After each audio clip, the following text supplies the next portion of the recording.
Hello mga langga, first time ko nga dito pumunta sa may OWA Consulate at ito nga yung nadatnan ko, may pa-unlimited kape sila mga jay.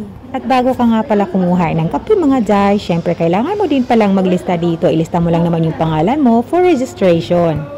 Napakalaking tulungan itong Unli Kape nila mga jay dahil especially doon sa mga hindi pa nag-aalmusal at maaga nga pumupunta dito sa may OWA Consulate. Guys, marami pating choices and syempre may pa-biscuits and sandwiches sila. Inuna ko kasi muna talaga ang OEC ko dahil napaka-importante nun sa akin sa pagbakasyon ko. Nag-relax na muna ako dito at nagkape ng ilang minuto bago ako pumila doon sa SSS. Medyo matatagalan din kasi ang pagpila doon sa may SSS dahil syempre iniisa-isa nila yan sa pag-asikaso kung ano yung mga dapat na i-update ng mga kabayan natin sa kanilang SSS contribution.